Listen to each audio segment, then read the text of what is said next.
Hey, thanks for joining me for another exciting interview, a Smart Hustle podcast. My name is Ramon Ray, founder of smarthustle.com, where we inspire and educate small business owners to grow our businesses. I just had an amazing interview with Tommy Mellow.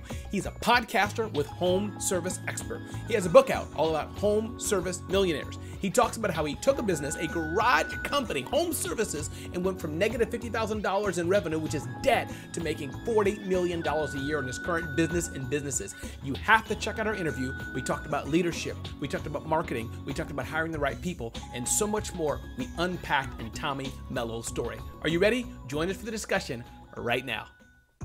Hey, Tommy Mellow, thanks for joining me today. And before we go deep into the conversation, why don't you give us a little bit of opening of who you are today, who you have been? And I know you're an entrepreneur, so I don't know if you have a formal title that you wish to share with us as well and company affiliation. Yeah, I own a company called A1 Garage Door Service.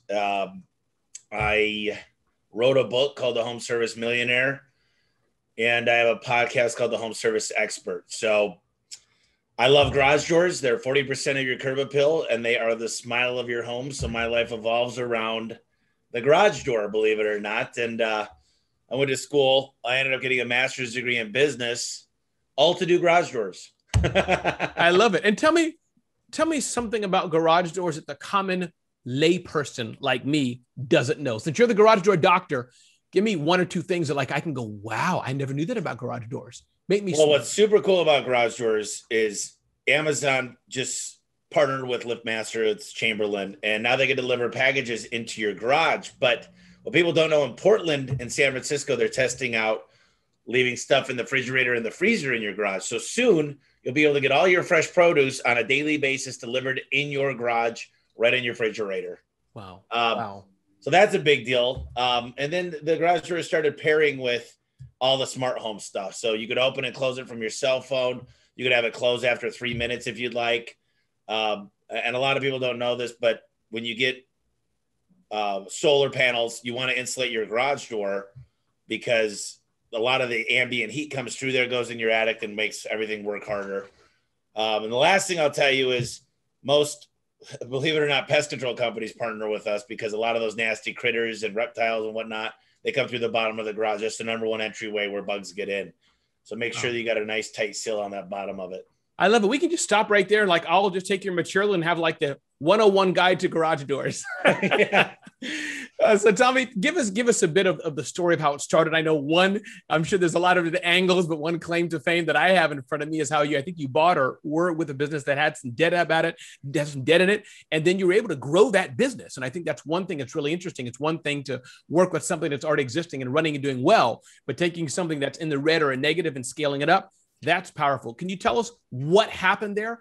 And especially what lessons can we learn from those today who may be running a very unprofitable debt-filled business? Yeah, no, it's a great question. I started in 2006, learned garage doors. I was painting them at the time. And me and another technician, didn't know the garage door industry. So I kind of was self-taught. And we went out there and just started a business. We didn't know anything about marketing. We got into the yellow pages, which that's when they were dying. Got into Valpak, the little blue mailer that comes in the mail. I know Valpak. Woo woo. Yeah, no, it's I did everything I could to try to make it, and we were really technicians trying to run a business. We owned a job, and then in 2010, when the phone rang, I was at a movie. We were at the dinner. I was on a date, and I got sick of hearing the phone ring. I was the accountant, the marketing, the tech, the inventory guy, and my partner really, me and him, we just didn't know enough about business, so I decided to take on the debt in 2010 and be solo. So he exited the business. We're still best of friends.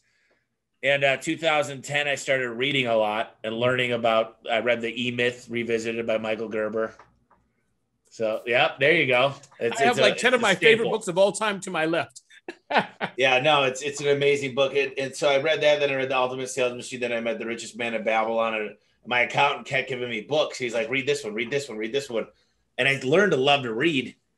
And in 2014, I got my integrator, which was Adam, because I'm a visionary. I'm a macro guy. And then 2017, I got onto ServiceTitan, our CRM. By the way, before you go on about integrator, tell us what integrator means. And I believe some of that's from Gino Wickman, I believe. Yeah, Rocket Fuel. Yeah, but that's right. Gino Wickman. Yep. Right. Tell us, so those who don't know, why that word is so important as we're learning, teaching us as you're going with your story. Yeah, why absolutely. I sometimes I skip over things. So the VI relationship is the visionary and the integrator. If you look at Walt Disney, he was an amazing visionary, but he couldn't have done anything without his brother, who knew everything. They're more the micro. They're the guys that go and get it done. See, we've got a vision and a dream, but some of us live in the clouds, and we need these integrators around us to go get the work done. Yes.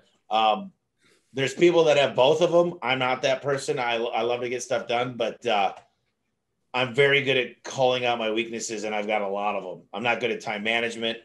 I'm not very good at organization. I've got all these people around me that handle it for me. Thank God, because I probably couldn't pack my own lunch. But Tell me, to one thing before you go on with your story, which you didn't finish yet, I interrupted you, but what is Tommy good at then? Let's talk about what do you bring to the team? What's your skill? Yeah, well, definitely the visionary side of things. Like, I'm a dreamer, and then I put the dream into a vision, and then I document it, and I kind of know where we're going. But I'm really, marketing and sales are my two favorite things in the world. Got it. I love marketing and I love sales. I love it. So I want to come back to that, but you were saying you're with your partner, you went solo, read a lot of books, got a little bit smarter. You got an integrator. That's where you're at. Go ahead. You got an integrator. Then 2017, we've got an amazing, we were on our 5th CRM and we found ServiceTitan. And it's kind of like the Salesforce of home service. It's got everything. And we were the first garage door company. No one would let us on the system. They said, we only do HVAC, plumbing, and electrical. And I begged the CEO, and he said, fine, I'll let you in. Now the company's worth $8.2 billion. Their company. And the ServiceTitan, the CRM. Yeah. And it's just crazy. But no, our business this year, we're on pace. We've got 360 employees. We budgeted $84 million with a couple acquisitions. I think we'll be over 100. Congratulations. Million this year. And the goal is to do $1 billion. So, what I did is I wrote down, Grant Cardone 10 times. I used to have this number 100 million. So then I wrote down $1 billion, and all I did is backtrack. I say at 500,000 a technician, I need 2,000 technicians.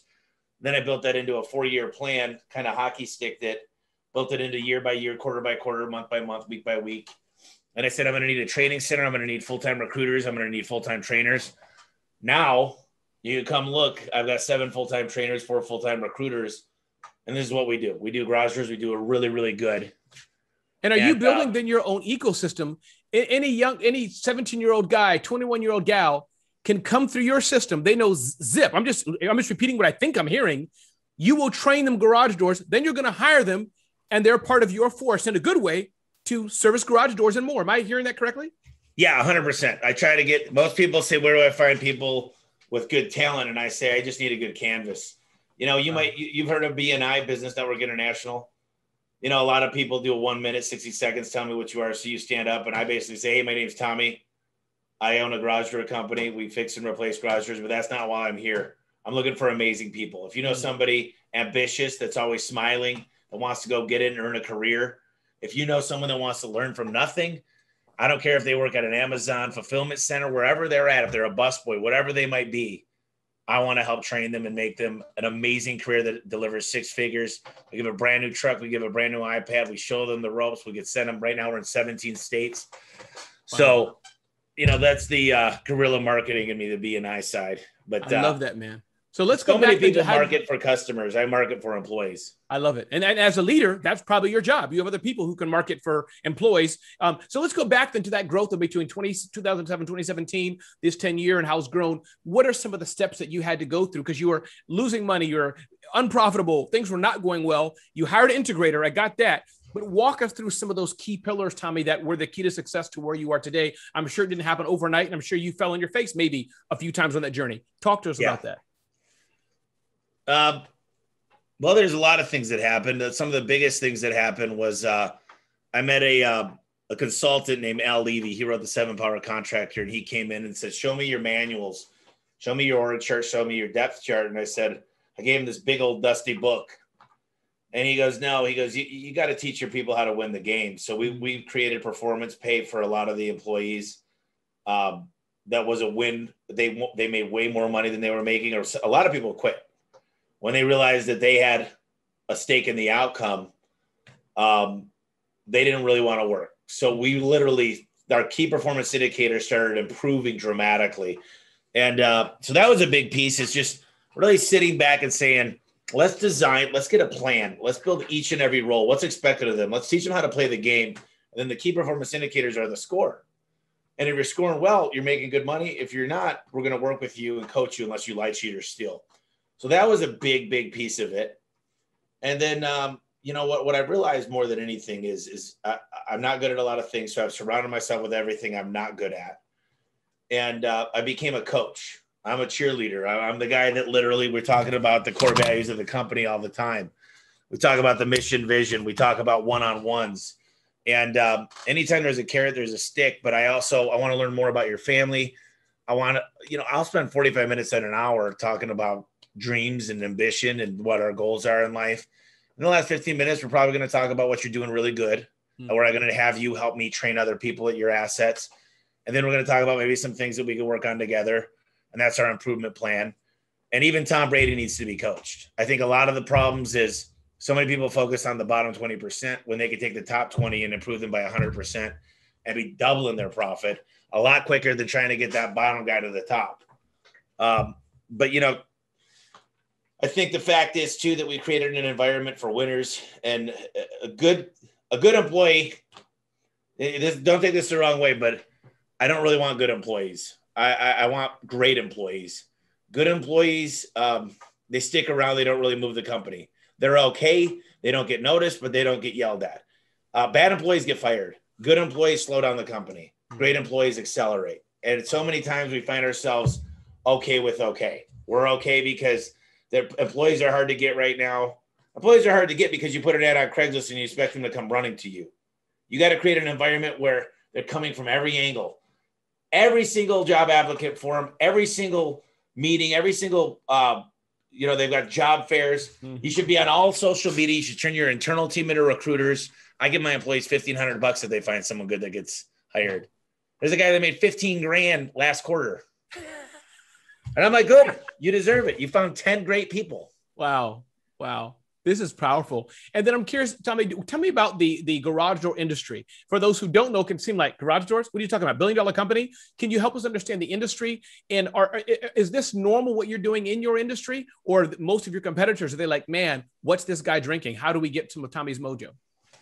You know, we're the largest garage door company in the United States. It's not a franchise.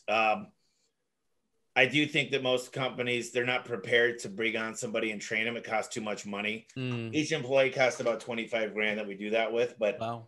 If they're making $500,000, it's a fart in the wind, really. But it's an investment. It's not a cost. When you start viewing things as an investment versus costs, and you truly believe it's an investment, is when you change your whole reality. I can tell you that I learned everything I know by going out to garage door companies. HVAC companies.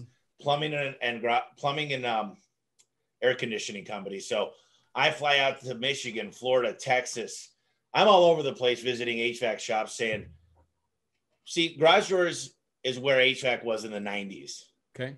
No one has good books. No one figured out how to hire. The association's not very powerful. No one understands this beautiful thing called arbitrage. And I want to explain this to you and your listeners because it's amazing. Please. It's better than selling drugs. It's the best thing on earth. Not that selling drugs is good, but I got you. So if I could buy, let's just say there's a $2 million company. So $2 million in garage doors. And let's say they're bringing in 10%. So they're bringing in $200,000. Mm-hmm. Now, there's something important here. Is that means the company's bringing in $200,000 and the owner's still paying themselves $100,000, because if the owner's not paying themselves, that's really not the company making $200,000. Right. So $200,000 profit. We call it EBITDA when you could add back other things, earnings before interest, and I won't go into all that. But I might give them 5 times their profit. So I might give them $1 million. Okay. But the beautiful thing is the day I buy them and get them under my CRM and my policies and practices, I'm worth 15 times. So I paid $1 million. I'm worth $3 million for what I just paid. So arbitrage is when you could buy something in one market and it's worth something else in another market. Wow. It's almost like there's used to be clipper ships.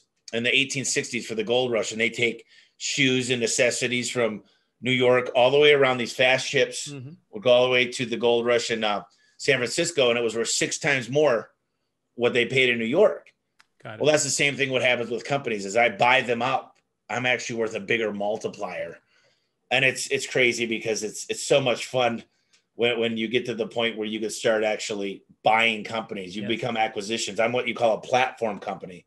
So I could take my platform and lay it on top of companies and are worth a lot more money. So right now for me, it's literally just so much fun. You might think, man, this guy, he's got a lot going on. How does he sleep? Well, I got really nice bed, brand new pillows. Just kidding. But I love it. I'm curious. Can you talk about this scalability part? How you're meaning when you buy the company, what are you adding that they didn't have? Are you buying their 5, 10, 20 technicians? Are you getting their client base? Talk a little bit about the Tommy system, how that works. What's the advantage to you? How are you able to spin that up? Well, the way that a platform company works is the reason why the higher cash flow you have of profit, the less it requires one person. So if I was to leave, for example, the company still runs itself. And the bigger we get, there's not 1 or 2 players that'll cause it to diminish.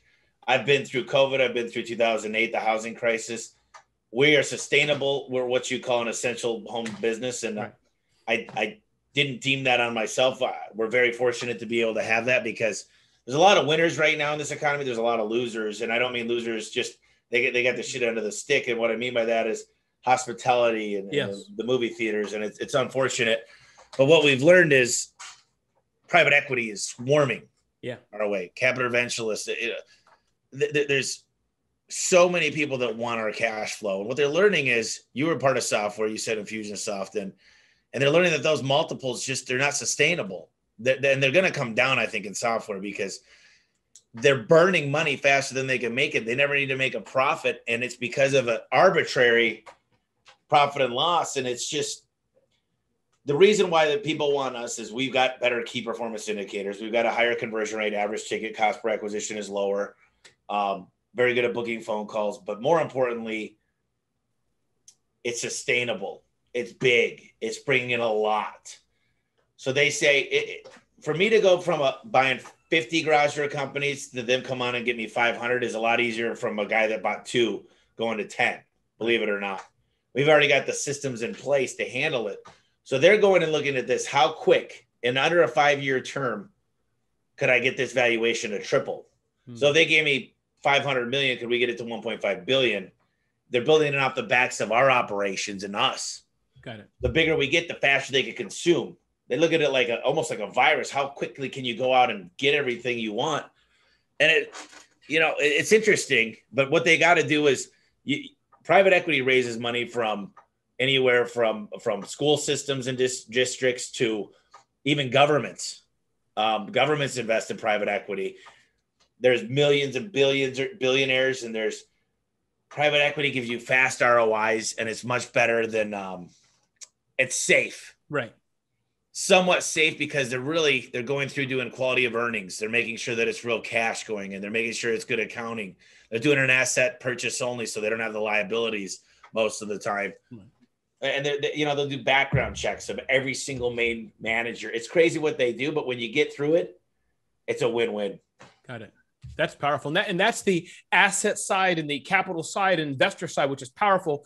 Talk to us a bit, Tommy, then also about what is your message for smaller companies who want to emulate what you do. You've used the word system quite a bit. Is that one of the keys to what you've been able to do to be able to systematize, I'm guessing, everything pretty much you're doing to hiring? You clearly, it looks like you have that dialed down where your customers are at. Looks like you have that dialed down. So talk about that systems a bit, if that's one of the keys of your success. Yeah, well, I can tell you, there's 3 reasons why a company fails at anything. You don't have a system. You don't have a system is number 1. Number 2 is you're following the wrong system. I say these all the time and I'm a brain fart. That's okay. I was in the following the wrong system, or you need a system. You don't have one at all, maybe. Yeah, wrong system, not following the system. So you're not following it. You got the wrong one, or you don't have one. There you go. So everything I do is I come back and I say, what can I get an expected result? So we got 2 trucks now. We got our service vans and our install trucks. They look the exact same. We've got the same set of tools for every single employee. We've got the same. Every time I go into a new market, I go onto my little chart. I actually have a project manager that does it. It's an Excel sheet. We order the same ping pong table, the same wall art, the same rugs, the same computers. We update the computer one every 6 months, but everything's the same. So when I walk in, it looks and feels and smells the same. It's the same company. The trucks look the same uniform, the same tools. The more you get an expected output, the better off you're going to be. Got it. And does that go with your hiring as well? Like when you hire people, do you have a kind of a template question to ask? Things of that nature. You got to go do a ride along. We're looking at how much are you on Instagram? Did you take cigarette breaks? Did you show up on time? Did you smell like alcohol? Then you got 30 days to apprentice. And then we're looking at everything, even at a finer microscope. Then you got to fly to Phoenix. We got apartments out here. We've got 25 apartments. Wow. And they're 2 or 3 bedrooms. And the guys stay together at different ones. And we're looking to see if they're the material we want. So we fly them out here. They hang out with corporate. Basically, it's kind of like corporate. For 30 days, we get it's kind of like Top Gun. You're good. We're going to make you better. Man, these are your technicians who are doing this. Technicians. Yep. We fly everybody out to Phoenix. Wow. And I assume, tell me about what the competition does. Is it just hire somebody, go figure it out, and here's a truck and move? It could be dirty, could be clean. Is that, or no? What's the? Yeah. Basically, they say, here's your used truck. Do you know what you're doing? Not really. Okay. Go ride with this guy for a month. Got it. Okay. And then you look at them and then they go, these guys, a lot of owners get so mad and they go, they're literally angry when they get into work. And they're like, these people just can't do anything right. And the best way to describe it. Yeah. The best probably way to the leader's fault. Go ahead. It's probably the leader's fault. Oh, well, you know, I don't have children yet. I want kids. And I'll tell you one thing I will do is I've got a niece and 2 nephews. And when I worked with them on their homework when they were kids, I said, man, I know what 2 plus 2 is. It's a lot easier for me to answer this question. Maybe just fill it out for Emma, my niece. But I said, no, I was very patient. And it was hard for her. I mean, the first time seeing math or spelling her name. Of course. And we're very, very patient. And we said, look, you didn't do it right, but let's try again. And then when you teach them how to ride a bike, first, you can keep them riding on the back of your bike with pegs to their adults. I've taught bike riding. Or you could say, listen, we're going to start out with a tricycle. Then we're going to get you on training wheels. Then we're going to take the training wheels off and you will fall. But Uncle Tommy's going to be there to help you. Right. Okay. We're going to make sure. And every time you make a mistake, you're not going to make the same one twice. Right. And I'm going to show you and I'm going to teach you. I'm going to be here for you. And I'm going to be very patient with you. Well, we don't have that same thing with employees. We go, what the hell's wrong with you? I showed you how to do it once. You should have done it right the first time. Right. And they're not leaders. They're angry because they don't have the time, because they've got more business coming in or not enough employees or whatnot. And they really don't own a company. They own a job. And literally they should go work for somebody else. I hate to say that, but the fact is that they think they're building their retirement up, but they're not. They're not. The company's not worth anything. If they make $300,000 a year and the company makes zero, the company will sell for zero. I hate to say that, but basically you take the profitability and you give it a multiple. You add back your daughter's tuition, everything you paid out of the business. But that's it. That's what the company's worth. And some people say maybe I overcharge. And I say, the problem is you think you're taking care of your customers, but you're shitting on your employees. You don't have health benefits. You drive old vehicles. You can't afford to do a billboard. You can't afford air conditioning or a good CRM. You think you're taking care of your customer, but you're really not looking at your own home, which is your employees and your family. And to your own home, I guess also, you're not taking care of your own legacy personally for Tommy, for Ramon, to build a profitable business for ourselves. I mean, this is why we're in business. So exactly. And for me, it turned in the garage doors. We are pretty, I say this, I think we're beating a lot of people. There's very smart people in the garage door industry, but sure. We're pretty advanced. We let software make decisions for us, meaning that the way we dispatch people is we dispatch the best opportunity. You put Tom Brady in during the Super Bowl, and I use Tom Brady because he won the last Super Bowl. I got Phil Mickelson. You put Phil Mickelson in the 4th day on Sunday. How about that? I got you for sure. I'm curious. You talked a lot about hiring and employees and things. What about when you have to let someone go? I know you talked about if they're kind of did something really egregious, really wrong, stole or was unethical or something. But is there any point where you'd say, you know what, Ramon, you've been with A1 Garage for, 5 years now. You still can't put a garage door together. We're going to have to let you go. When does that come? When you say, Ramon, it's been great, but You're a good person. You haven't stolen. You've been ethical. But is there any time when that happens, or very rare? Pretty much a good person can be trained to do anything. When does that happen? For us, it's your compensation will be very, very, very low if you're not hitting your KPIs. Okay. So you'd most likely quit, but if not, you're going to be on what's called a performance improvement plan. And after the third one, if you haven't shown any, the deal is, Ramon, I'll tell you this: if you got a will, I'll find a way. Yeah. But for some reason, there's some stickiness here that's just, it's not happening. So what I'll allow you to do is allow you to interview for a different position in the company that maybe you could succeed in. But right now, you're not doing us or you any favors. You're set up to fail. Yeah.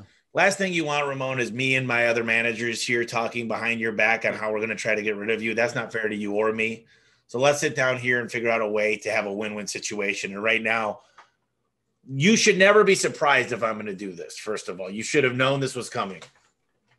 Yeah, I love it. And a couple more questions, Tommy. And thank you so much for your time today. What about who supports you? You talked about leadership at the beginning of our discussion. Tell me about there's Tommy, who's the leader. Other small businesses struggle with this. Who should be on my team? Not those on the front line, clearly who you invest a lot in, but who is your leadership? Who's the one who's holding that torch of the purpose, values, mission beside the technicians? Who else is part of that team? And what's your advice to us as we're looking to grow companies with other leaders? What's your talk about that a bit, other leaders in the team? Well, leaders are leaders. I've got a COO. I've got my head of service, head of sales, and I've got my CFO. Okay. And then I've got my regional manager. We're kind of the collective six that really are the next level. And then there's another layer of directors. And what I would tell you is, so many people get so tied up in the day-to-day that they never get a chance to work on themselves and sharpen their own tool. Mm. And what I would tell you is, if you want to make it with a company like mine, a lot of the guys that got us to 10 million couldn't take us to 40 million. And a lot that took us to 40 couldn't take us to 100. And 100 to $1 billion is another step. So you always got to take that extra hour each day and read and listen to a podcast and work on yourself and work out and have energy and eat right and whatever that looks like to you. And if you want to hang around with successful people, I say this: if you want to become a good dad, hang around with great dads. Right. And I tend to visit companies that I want to become and get out of my comfort zone. That's the best advice I could give: is find out a company that's much bigger and, I wouldn't say better, but has the air is different. You breathe that air for a while, you start becoming that company. Yes. And believe it or not, they like to pay it forward. They like to help. You can sit down with the CEO. A lot of the times I have people doing walkthroughs here every day, and I'll give them a couple names and books they got to read. And they'll call me up a month later and be like, you have no idea how much does this transform my company? And I'm like, well, that's just happened to me already. And it still happens to me. And, it's just interesting because Grant Cardone says, hang around with millionaires, probably become a millionaire. But when he hung around billionaires is when he started to make the fastest transformation. Mm. And not everybody has a billionaire that could just call on speed dial, but you could read the books by billionaires. Sure. So that's where I'd start, is get on Audible and have a conversation with them on Audible. Ooh, that is powerful. That is a nugget. And finally, but again, I always like to leave space for anything I didn't ask. But finally, let's talk about marketing a bit as well. How are you marketing? How are you getting leads in and customers in? And then two, what's your advice for other small business owners? And I know it's a broad question, but the marketing and sales is often tough for people. What is the Tommy way? How are you doing it? Okay. This is my forte. This is what I got my degree in. This is everything. I love it. First of all, this is not my book. I don't make anything for it, but you got to have a brand. Dan Antonelli wrote a pretty good book.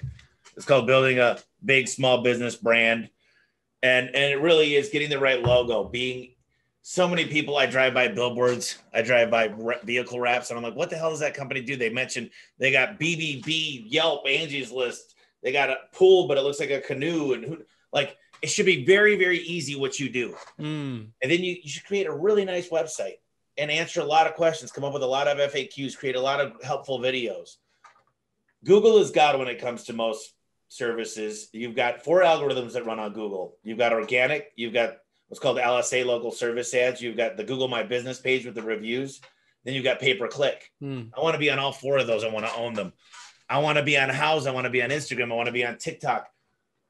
I think social is one side, and then there's the search engines. Direct response is great. There's a good book called No BS about direct marketing. Mm-hmm. I love marketing, but I always measure it. I have 4,300 call tracking numbers right now, 4,300 different campaigns going out there, and I track each one of them to find an ROI. And the fact is, I got everything systematized. So I could tell you, somebody could call me. Let's say you're a rep from ABC mailer company, and they say, "Hey, how are we doing?" And I say, "Like crap. You're at 23% ad spend. 23% means I'm getting less than a 5 times multiplier. So if I spend 500, I'm literally getting less than 2,500 back, which is bad. I want to live around 8 to 10%. And some people less, some people more, depending on what their service is. But I can tell you the facts, and you can't argue with me. And I can say, here's our client list. And they can say, well, you got to give it a chance. And I say, no, you need to come down on price. Or we'll do a performance pay. And you can give me all kinds of free real estate wherever you got it. And to have those numbers, I don't make decisions on how I feel. I make them on facts. But it starts with a brand. And then it starts with having Google is kind of a delayed gratification. It's going to take some time to start working for you. And I think a lot of people are short-sighted, but the best marketing you could ever do is referrals. Get your friends and family first. If you do garage doors, go work on 20 of your friends and say, I want you to leave me a Facebook review. I want a testimonial. I want a before and after. I want a Yelp. I want an Angie's List. I want a home, and I want a Google review. I want Nextdoor. I mean, look, get them to do all of it. That's what MLM programs do. MLM says start with your family first, and you should start with family and friends. Go do a service, practice on them, and go get it done. And never remember, the number one thing you can do is referrals. Yep. Since we're sharing books here, customer service. No, I love it. Since we're sharing books here, you probably know this one already, but if not, I'm happy if you don't know it. So you can do that is They Ask, You Answer. Are you kidding me? Marcus Sheridan? That's your boy? Yeah. Get on my podcast. Here's his other book. Yes. Sale. Yes. I love it. Oh, right, dude. Yeah, no, he's the one that got me interested in HubSpot. I mean, Marcus is good people. Oh, man. No, They Ask, You Answer, literally like building a buyer's guide. Yeah. Oh, man, it's so funny that you said that. No, it's amazing. He's the only guy I know that outranks me on Google. Literally. He's the only one I know his pool company. I love it. Tommy, anything I didn't ask, anything you wanted to share? I know we talked about a lot of things, but I always like to give space. If there's a nugget or something, man, I wish you'd have asked me this, or here's how I could help others. Anything you wanted to share with me today? Now, I would say that sometimes I was a business that was really set up the wrong way. Okay. And I had to take 10 steps back to take 1,000,000 steps forward. I'm very, very good under pressure. I'm very, very good under a lot of stress. I don't have any anxiety. I don't wake up. A lot of owners become owners for the wrong reasons. I'm here to leave a legacy. I feel like leadership is a good quality that I partake in. I don't think that every business owner should be. I'm not trying to talk down to anybody, but there's so many people that are so stressed out, and they're literally aging 10 years a day, and they're just frustrated, and they got to go home and drink themselves to sleep or smoke 10 packs of cigarettes. And I just would say is some people got to ask themselves a serious question. And I don't want to leave on this note. I got some good motivating things too, but that's all good. Are you really working 80 hours a week to make a 40-hour salary? I don't know if that's the best thing. I watch these companies and I'm like, man, it's so hard. But what I've done well is really hiring a personal assistant. Man, yes, she does everything. She got me ready for this podcast. She gets everything. Everything's, I know where it's at. She's got everything lined up. You should see my calendar. It's everything. Call my mom at this time, do this, set up this trip. It's all down to a science. And I'll tell you, hiring for your weaknesses is the best thing I could say is hire around your weaknesses and watch how fast you can move, but know what your strengths are too. Yeah. And I would say, most people say I like to be well-rounded. I say that's BS. Be amazing at what you do. And then if you get a chance, read the book, The One Thing by Gary Keller, and understand that we get all these ideas at entrepreneurs. I have that too. We literally want to do a little bit of everything. And the thing is, have tunnel vision on what you're focused on. I used to say, put your eggs in a lot of baskets. My buddy said, put all your eggs in one basket and see how much it fills up into the other ones. And I did write a book called the Home Service Millionaire, and it sucked so bad. So I decided to get 12 co-authors, and I rewrote it. It took me 2 years. And I feel like we did a pretty good job. It teaches you how to hire A players, how to get a manual together, how to have a financial quick check meeting every single week to know what's in your bank account, to know what's going on. Profit First by Michael McCallowitz. Great book. See, my friend. Look at this. Look at these. They're the same. Yeah. So understanding your financials, I'll tell you, most business owners don't understand any. Here's a good one too. Double. Yeah, I don't have. And what I'm going to send you as my gift to you is my own, the Celebrity CEO, how to build your personal brand. You already know how, but no, I need to learn. Yeah, that's great. Yeah, no, I'll send you a copy of mine. Yeah, no, that'll be great. I love these podcasts, man. I'll tell you, the smartest thing I ever did was start a podcast because it put me in touch with people and let me. It's almost like it's not only networking, but it's therapy for me. Yes. It literally, sometimes it's kind of like when you train. Have you ever trained with someone in the gym? All of a sudden you're like a trainer. You're like, no, five more reps. And like, it's so much better. Well, the best of me comes out on podcasts, and I just enjoy the crap out of these things. And I thank you very much for letting me on. No, Tommy, listen, you do it so well. And one more time, Tommy, give us your full name and the name of your company. And if you want a website or anything, how we can reach you. If you don't have a personal site, your corporate site, whatever you like. Yeah, well, I do have a lot of sites. Tommy Mellow, Mello. There's no W at the end, so Mello. The book is The Home Service Millionaire. The podcast is Home Service Expert. I actually had Michael Gerber on. He actually came into my office. It was pretty cool. And the website is a1garage.com. It's getting updated this week, so look for new things. But it's important. Anybody that's out there, you go to Ahrefs and check out your web domain authority. You can see it'll show you all your backlinks. That's an asset.